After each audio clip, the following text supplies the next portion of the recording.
Vlogs Kannada. ನಾನಿವತ್ತು ಸೋಮವಾರದಿಂದ vlog start ಮಾಡ್ತಿದ್ದೀನಿ. ಸೋಮವಾರ ಬೆಳಗ್ಗೆಯಿಂದ ವ್ಲಾಗ್ ಸ್ಟಾರ್ಟ್ ಮಾಡ್ತಾ ಇದ್ದೀನಿ. ಏನಪ್ಪ ಅಂತ ಹೇಳಿದ್ರೆ, ಇದು ಶಿವರಾತ್ರಿ ಹಬ್ಬದ ಮಾರನೇ ದಿನ ಜಾಗರಣೆ, ನೈಟ್ ಜಾಗರಣೆ ಮಾಡಿದ್ರಲ್ಲ, ಇದು ಮಾರನೇ ದಿನ. ನಾನೇನು ತುಂಬ ಜಾಗರಣೆ ಮಾಡೋಕ್ಕೆ ಹೋಗಲಿಲ್ಲ. ಒಂದು 12 ಗಂಟೆ 1 ಗಂಟೆ ತನಕ ಜಾಗರಣೆ ಮಾಡಿದ್ದೆ ಅಷ್ಟೇ. ಆಮೇಲೆ ಮಲ್ಕೊಂಡ್ಬಿಟ್ಟೆ. ನಂಗೆ ನಿದ್ದೆ ಕಂಟ್ರೋಲ್ ಮಾಡೋಕ್ಕಾಗಲಿಲ್ಲ, ಹಾಗಾಗಿ ಮಲ್ಕೊಂಡೆ. ನನ್ನ ತಮ್ಮ ರಾತ್ರಿಯೇ ಹೇಳಿದ್ದ, ಅಕ್ಕ ಪಲಾವ್ ಮಾಡು ಅಂತ ಹೇಳಿದ್ದ. ಅದಕ್ಕೆ ಪಲಾವ್ ಮಾಡೋಣ ಅಂತೇಳಿ ಎಲ್ಲ ಜೋಡಿಸ್ಕೊಂಡಿದ್ದೀನಿ. ಮತ್ತು ಅಮ್ಮ ಮನೆಯೆಲ್ಲ ಕ್ಲೀನ್ ಮಾಡಿಕೊಂಡ್ರು. ಅಮ್ಮನ ಮನೆಯಲ್ಲೇ ಇದ್ದೀನಿ ನಾನು. ಈಗ ಮತ್ತೆ ಜಾನುನ ಕರ್ಕೊಂಡು ತೋಟಕ್ಕೆ ಹೋಗಿದ್ದಾನೆ ತಮ್ಮ. ಅಪ್ಪ ಹೋಗಿದ್ರು ಅಂತ ಹೇಳಿಬಿಟ್ಟು ತೋಟಕ್ಕೆ ಕರ್ಕೊಂಡು ಹೋಗಿದ್ದಾನೆ. ಅವ್ರು ಬರೋಷ್ಟರಲ್ಲಿ ನಾನು ಇವಾಗ ಪಲಾವ್ ಮಾಡಬೇಕು. ಹೇಗೆ ಮಾಡ್ತೀನಿ ಪಲಾವ್ ಅಂಥೇಳಿ ನಾನು ನಿಮ್ಮ ಜೊತೆ ಶೇರ್ ಮಾಡ್ಕೊಳ್ತೀನಿ. ನಾನು ಯಾವ ಥರ ಮಾಡ್ತೀನಿ ಅಂತ ಹೇಳಿಬಿಟ್ಟು ನಾನಿವಾಗ ಫಸ್ಟಿಗೆ ಮಸಾಲೆ ರೆಡಿ ಮಾಡ್ಕೊತೀನಿ. ಈಗ ನಾನು ಮಸಾಲೆ ರೆಡಿ ಮಾಡ್ಕೊಳ್ತೀನಿ. ನಾನು ಅದನ್ನೆಲ್ಲ ಹುರಿದು ಆಮೇಲೆ ರುಬ್ಕೊಳ್ತೀನಿ. ಅದು ಹೇಗೆ ಅಂತೇಳಿ ಹೇಳ್ತೀನಿ. ನಾನಿವಾಗ ಒಂದು ಸ್ವಲ್ಪ ಎಣ್ಣೆ ಹಾಕ್ಕೊಳ್ತೀನಿ. 2 ಪೀಸ್ ಚಕ್ಕೆ ಹಾಕ್ಕೊತೀನಿ. ನಾನಿಲ್ಲೊಂದು 4 ಹಸಿಮೆಣಸು ಹಾಕ್ಕೊಂಡು ಅದನ್ನು ಕೂಡ ಹಾಗೆ ಬಾಡಿಸ್ಕೊಳ್ತೀನಿ. ಶುಂಠಿ ಮತ್ತು ಬೆಳ್ಳುಳ್ಳಿ ಹಾಕ್ಕೊಳ್ತಿದ್ದೀನಿ. ಈ ಹಸಿಮೆಣಸು ಇರುತ್ತಲ್ವಾ, ಅದು ಸ್ವಲ್ಪ ಬಾಡಬೇಕು. ಬಾಡಿದ್ಮೇಲೆ ಪುದೀನ ಮತ್ತು ಕೊತ್ತಂಬರಿ ಸೊಪ್ಪು ತೊಗೊಂಡಿದ್ದೀನಿ. 1 ಕಟ್ಟು ಕೊತ್ತಂಬರಿ ಸೊಪ್ಪು. ನಾನು ಸ್ವಲ್ಪ ಜಾಸ್ತಿ ಕ್ವಾಂಟಿಟಿ ಮಾಡ್ತಾಯಿದ್ದೀನಿ. ಹಾಗೆ 1 ಹಿಡಿ ಪುದೀನ. ಇದು ಈ ಥರ ಬಾಡಿಸ್ಕೋಬೇಕು. ಇದಕ್ಕೆ ನಾನು 2 ಸ್ಪೂನ್ ತೆಂಗಿನಕಾಯಿ ತುರಿ ಹಾಕ್ಕೊಳ್ತೀನಿ. ಸ್ಟವ್ ಆಫ್ ಮಾಡ್ಕೊಳ್ತಾ ಇದ್ದೀನಿ.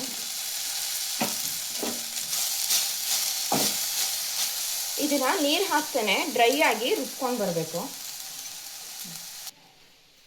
ನಾನಿಲ್ಲಿ ಪಾತ್ರೆಯಲ್ಲಿ ಮಾಡ್ಕೊಳ್ತಾ ಇದ್ದೀನಿ ಪಲಾವು. ಈಗ ಒಗ್ಗರಣೆ ಕುಟ್ಕೊಳ್ತಿದ್ದೀನಿ. ಸ್ವಲ್ಪ ಎಣ್ಣೆ ಹಾಕ್ಕೊಂಡಿದ್ದೀನಿ. ಸ್ವಲ್ಪ ಎಣ್ಣೆ ಜಾಸ್ತಿನೇ ಇರಲಿ, ಏನು ತೊಂದರೆ ಇಲ್ಲ. ಈಗ ಸ್ಪೈಸಸ್ ಹಾಕ್ಕೊಳ್ತಾ ಇದ್ದೀನಿ.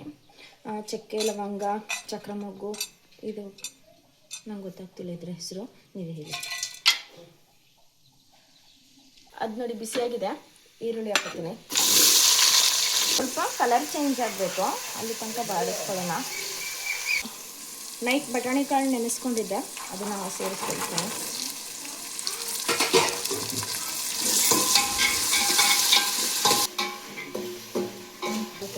ನಾನಿಲ್ಲಿ ಸ್ವಲ್ಪ ಆಲೂಗಡ್ಡೆ, ಬೀನ್ಸು, ಕ್ಯಾರೆಟ್ ತೊಗೊಂಡಿದ್ದೀನಿ. ನಿಮಗಿಷ್ಟ ಯಾವ ತರಕಾರಿ ಬೇಕೋ ಅದನ್ನು ಹಾಕ್ಕೊಳ್ಬೋದು. ಕೆಲವೊಂದ್ಸಲ ಹೂಕೋಸು ಇರುತ್ತಲ್ಲ, ಕಾಲಿಫ್ಲವರು, ಅದನ್ನು ಕೂಡ ಹಾಕ್ಕೊಂಡು ಚೆನ್ನಾಗಾಗುತ್ತೆ. ಅದನ್ನೆಲ್ಲ ಹಾಕ್ಕೊಳ್ತಿದ್ದೆ. ಇದಿರಲಿಲ್ಲ, ನನಗೆ ಇಷ್ಟು ತರಕಾರಿ ಇದ್ದಿದ್ದು, ನಾನು ಅದಕ್ಕೆ ಇಷ್ಟನ್ನು ಹಾಕ್ಕೊಂಡಿದ್ದೀನಿ. ಇದೊಂಚೂರು ತರಕಾರಿ ಎಲ್ಲ ಬಾಡಿದೆ, ಟೊಮೊಟೊ ಹಾಕ್ಕೊಳ್ತೀನಿ.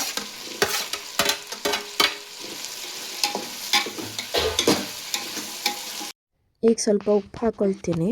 ಉಪ್ಪು ಹಾಕ್ಕೊಂಡ್ರೆ ತರಕಾರಿ ಎಲ್ಲ ಬೇಗ ಸಾಫ್ಟ್ ಆಗುತ್ತೆ ಅಂಥೇಳಿ.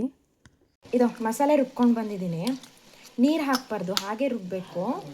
ಸ್ವಲ್ಪ ಟೈಮ್ ಹಿಡಿಯತ್ತೆ. ನೀರು ಹಾಕಿದ್ರೆ ಅಷ್ಟೊಂದು ಟೇಸ್ಟ್ ಬರೋಲ್ಲ. ನೀರು ಹಾಕ್ತೇ ರುಬ್ಬಬೇಕು, ಆವಾಗಲೇ ಇದು ಟೇಸ್ಟ್. ಮಸಾಲೆನ ಸೇರಿಸ್ಕೊತೀನಿ.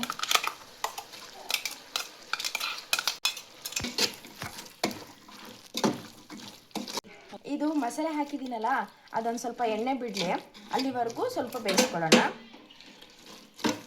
ಎಣ್ಣೆ ಬಿಟ್ಕೊಂಡಿದ್ದೆ, ಎಣ್ಣೆ ಎಲ್ಲ ಬಿಟ್ಕೊಂಡಿದೆಯಲ್ಲ, ಅದು ಇವಾಗ ಅಕ್ಕಿ ಹಾಕ್ಕೊಳ್ಳೋಣ.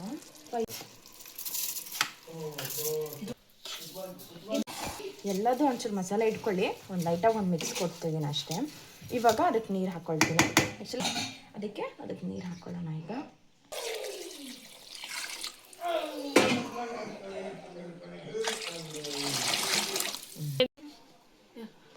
ಈಗ ಉಪ್ಪು ಹಾಕ್ಕೊಳ್ತೀನಿ ಸ್ವಲ್ಪ. ಆಗಲೇ ಸ್ವಲ್ಪ ಹಾಕಿದ್ನಲ್ಲ, ಇವಾಗ ಟೇಸ್ಟಿಗೆ ತಕ್ಕನಂಗೆ ಉಪ್ಪು ಹಾಕ್ಕೊಳ್ಳೋಣ. ಕುದಿಲೆ ಮುಚ್ಚಿದ್ದೀನಿ. ಚೆನ್ನಾಗಿ ಕುದೀತಾ ಇದೆ. ಕುದೀಲಿ ಇನ್ನೊಂದು 5 ನಿಮಿಷ ಮತ್ತೆ ಮರಳಿಸ್ಬೇಕು. ನಂಗೆ ಪಲಾವ್ ಮಾಡೋದಕ್ಕೆ ಸ್ವಲ್ಪ ಟೈಮ್ ಆಗೋಯಿತು. ಅದು ಪಾತ್ರೆಯಲ್ಲಲ್ವಾ, ಹಾಗಾಗಿ ಇನ್ನೂ ಸ್ವಲ್ಪ ಜಾಸ್ತಿ ಟೈಮೇ ಹಿಡಿಯುತ್ತೆ. ಸ್ವಲ್ಪ ರಂಗೋಲಿನೂ ಹಾಕಿರಲಿಲ್ಲ, ಅದಕ್ಕೆ ರಂಗೋಲಿ ಹಾಕೋಣ ಅಂಥೇಳಿ ಬಂದೆ. ಏನಕ್ಕ ಬಿಸಿಲು ಬಂದಮೇಲೆ ರಂಗೋಲಿ ಬಿಡಿಸ್ತಿದ್ಯಾ? ನೀನೇ ತಾನೇ ಹೇಳಿದ್ದು ಪಲಾವ್ ಮಾಡು ಅಂತ, ಅದಕ್ಕೆ ಫಸ್ಟ್ ಪಲಾವ್ ಮಾಡಿದ್ದು ಬಂದು ರಂಗೋಲಿ ಹಾಕ್ತಿದ್ದೀನಿ. ಹಾಗೆ ರಂಗೋಲಿ ನೋಡಿಲಿ, ಈ ಕಡೆ ಬಿಡಿಸಿ, ಈ ಕಡೆ ಬಿಡಿಸು. ಅಯ್ಯೋ ದೇವ್ರೆ, ಬಾ, ರಂಗೋಲಿ ಬಿಡ್ಸಕ್ ಬಿಡಲ್ಲ ಇವಳಂತೂ, ಏನು ಹಿಂಸೆ ಕೊಡ್ತಾಳೆ ಅಂದರೆ. ಅದೇ ಆಡ್ಕೊಳ್ತಾ ಇದ್ದ, ಇಷ್ಟೊತ್ತಿಗೆ ರಂಗೋಲಿ ಬಿಡಿಸ್ತಿದ್ಯಲ್ಲ ಅಕ್ಕ ಅಂತ. ಹಾಗೆ ನಮ್ಮಪ್ಪ ಒಂದು ಗಾದೆ ಕೂಡ ಹೇಳಿದ್ರು, ದೇವ್ರು ಬಂದು ಹೋದ್ಮೇಲೆ ಪೂಜಾರಿ ಪೂಜೆ ಮಾಡ್ದೆ ಅಂತಾರಲ್ಲ, ಹಂಗೆ ನನ್ನ ಮಗಳು ಇಷ್ಟೊತ್ತಿಗೆ ರಂಗೋಲಿ ಬಿಡಿಸ್ತಾ ಇದ್ದಾಳೆ ಅಂತ ಹೇಳಿಬಿಟ್ಟು ನಾನು ಏನಾಗಲ್ಲ ಬಿಡಪ್ಪ ಅಂದೆ. ಅದರಲ್ಲೂ ನನಗಂತೂ ಇವರಿಬ್ಬರು ಬಿಡ್ಸೋಕ್ಕೆ ಬಿಡ್ತಿಲ್ಲ. ನಮ್ಮ ಜಾನು ಅಂತೂ ನಾನು ಅಂತಿದ್ದಾಳೆ. ನಮ್ಮ ಜಾನು ನೋಡಿ ಹೆಂಗೆ ಬಿಡಿಸ್ತಾ ಇರೋದು ರಂಗೋಲಿ, ಬಣ್ಣ ತುಂಬ್ತಾ ಇರೋದು ನೋಡಲ್ಲ. ನಮ್ಮ ಚಿನಿಮ್ಮ ಹೆಂಗೆ ಬಿಡಿಸ್ತಾ ಇದ್ದಾರೆ.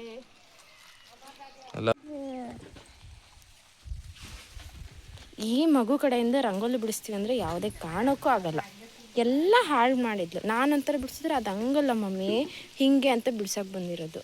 ಅದು ನೋಡಿ, ಅದು ಮಧ್ಯ. ಅಯ್ಯೋ ಜಾನು, ಏನು ಮಾಡ್ತಾ ಇದೀಯ ನೀನು? ಸಾಕು. ಅಂತೂ ಇಂತೂ ನಾನು ಜಾನು ಚಿನಿಮ ಸೇರಿ ರಂಗೋಲಿ ಕಂಪ್ಲೀಟ್ ಮಾಡಿದ್ವಿ. ಈ ಕಡೆ ರಂಗೋಲಿ ಕಂಪ್ಲೀಟ್ ಆಗೋಷ್ಟರಲ್ಲಿ ಈ ಕಡೆ ಪಲಾವ್ ಕೂಡ ರೆಡಿಯಾಗಿತ್ತು. ಚೆನ್ನಾಗಾಗಿತ್ತು. ಅದರಲ್ಲೂ ಮನೆ ಅಕ್ಕಿ ಅಲ್ವಾ, ಹಾಗಿದ್ರೂ ತುಂಬ ಚೆನ್ನಾಗಿ ಬಂದಿತ್ತು ಪಲಾವು. ಹಾಗೆ ನನ್ನ ತಮ್ಮಂಗೆ ತುಂಬ ಇಷ್ಟ ಪಲಾವ್ ಅಂತ ಹೇಳಿದ್ರೆ, ಅದಕ್ಕೆ ಹಶ್ವಾಗಿತ್ತೆ ಅಂತ ಹೇಳ್ದ ಅಂತೇಳಿ ಹಾಕ್ಕೊಟ್ಟಿದ್ದೆ. ಹೆಂಗಿದೆ ಮಗಳ?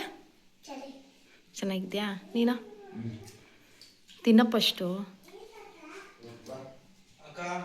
ತಿಂದ್ಬಿಟ್ಟು ಹೇಳು, ಚೆನ್ನಾಗಿದ್ಯಾ? ನಾವು ತಿಂಡಿ ಎಲ್ಲ ತಿಂದ್ಕೊಂಡು ನಾವು ಫ್ರೆಶ್ ಅಪ್ ಆಗಿ ಹೊರಟಿದ್ದೀವಿ. ನಾವಿವಾಗ ದೇವಸ್ಥಾನಕ್ಕೆ ಹೊರಟಿದ್ದೀವಿ. ನಾವು ಇಲ್ಲೇ ಶಿವನ ದೇವಸ್ಥಾನಕ್ಕೆ ಹೋಗೋಣ ಅಂಥೇಳಿ ಹೊರಟಿದ್ದೀವಿ. ನಮ್ಮಮ್ಮ ಮಾತಾಡಿದ್ದೆ ಕೇಳಿಸ್ತಾ ಇರಬೇಕು ಮೇ ಬಿ ನಿಮಗೆ. ನಮ್ಮಮ್ಮ ಫುಲ್ ಗರಮ್ ಆಗಿದ್ದಾರೆ, ಬಿಕಾಸ್ ಲೇಟ್ ಆಗಿಬಿಡ್ತು ಅಂತ ಹೇಳ್ಬಿಟ್ಟು. ನಮ್ಮ ಜಾನ ಹೇಗೆ ಕಾಣಿಸ್ತಾ ಇದ್ದಳೆ ಕಮೆಂಟ್ ಮಾಡಿ. ಏನು ಗೊತ್ತಾ, ನಮ್ಮಮ್ಮ ಅಂತೂ ಫುಲ್ ಗರಮ್ ಆಗಿದ್ರು. ಅಂದರೆ ಲೇಟ್ ಆಗಿಬಿಟ್ಟಿದ್ದೆ ಅಂಥೇಳಿ ಜೋರು ಮಾಡ್ತಾಯಿದ್ರು ಪಾಪ. ಅಂದರೆ ನಾವು ದೇವಸ್ಥಾನಕ್ಕೆ ಅಮೃತಾಪುರ ಹೋಗೋಣ ಅಂಥೇಳಿ ಅಂದ್ಕೊಂಡ್ವಿ. ನಮ್ಮೂರಿಂದ 45 ಕಿಲೋಮೀಟ್ರ್ ಆಗುತ್ತೆ. ಅದರಲ್ಲೂ ಬೇಗ ಹೊರಟಿದ್ರೆ ಬೆಳಗ್ಗೆನೇ ಹೋಗಿ ಬಂದಿದ್ದರೆ ಆಗ್ತಿತ್ತು. ನಾವು ಹೊರಡೋದಕ್ಕೆ 2 ಗಂಟೆ ಮಾಡಿಬಿಟ್ವಿ ಮನೆಯಲ್ಲಿ. ಅದಕ್ಕೆ ಬೈತಾಯಿದ್ರು, ಯಾವಾಗಲೂ ಹೀಗೆ ಮಾಡ್ತೀಯ ನೀನಂತೂ ಲೇಟಾಗಿ ಅಂಥೇಳಿ ಲೇಟ್ ಅಂತ ಹೇಳ್ತಾ ಇದ್ರ. ಸರಿ ಹೋಗಲಿ ಬಿಡಮ್ಮ, ಆಯಿತು ಹೊರಡ್ತೀನಿ ಅಂಥೇಳಿ ರೆಡಿ ಆದೆ. ನಾವು ರೆಡಿಯಾಗಿ ನಮ್ಮೂರಿಂದ ಒಂದು 5 ಕಿಲೋಮೀಟ್ರ್ ಆಗುತ್ತೆ, ಶಿವನ ದೇವಸ್ಥಾನಕ್ಕೆ ಬಂದ್ವಿ. ನಂಜುಂಡೇಶ್ವರ ದೇವಸ್ಥಾನ ಅಂಥೇಳಿ ಅಲ್ಲಿಗೆ ಬಂದ್ವಿ. ಶಿವರಾತ್ರಿ ಹಬ್ಬದಲ್ಲಂತೂ ತುಂಬ ಚೆನ್ನಾಗಿರುತ್ತೆ. ಹಾಗೆ ಪೂಜೆ ಎಲ್ಲ ಮುಗಿಸ್ಕೊಂಡ್ವಿ. ಪೂಜೆ ಮುಗಿಸ್ಕೊಂಡು ಪ್ರಸಾದನೂ ತಿನ್ಕೊಂಡ್ವಿ. ಗೋಧಿ ಪಾಯಸ ಮಾಡಿದರು, ಕಡಲೆಕಾಳು ಪಲ್ಯ. ನಮ್ಮ ಜಾನು ನಾನೇ ತಿಂತೀನಿ ಅಂತ ಹೇಳಿಬಿಟ್ಟು ನನಗೊಂದು ತಟ್ಟೆ ಬೇಕು ಅಂತ ಸಪ್ರೇಟಾಗಿ ಹಾಕಿಸ್ಕೊಂಡಿರೋದು ನೋಡಿ ಅಲ್ಲಿ. ಅವಳು ನಾನು ಎಲ್ಲ ತಿನ್ಕೊಂಡ್ವಿ. ಪ್ರಸಾದ ಎಲ್ಲ ತಿನ್ಕೊಂಡು ಅಲ್ಲಿಂದ ನಾವು ಉದ್ದಮ ಆಂಜನೇಯ ಅಂತ ಹೇಳಿಬಿಟ್ಟು ಒಂದು ದೇವಸ್ಥಾನ ಇದೆ, ಆಂಜನೇಯನ ದೇವಸ್ಥಾನಕ್ಕೆ ಹೊರಟ್ವಿ. ಅಲ್ಲಿಂದ ಒಂದು 20 ಕಿಲೋಮೀಟ್ರ್ ಆಗ್ತಿತ್ತು.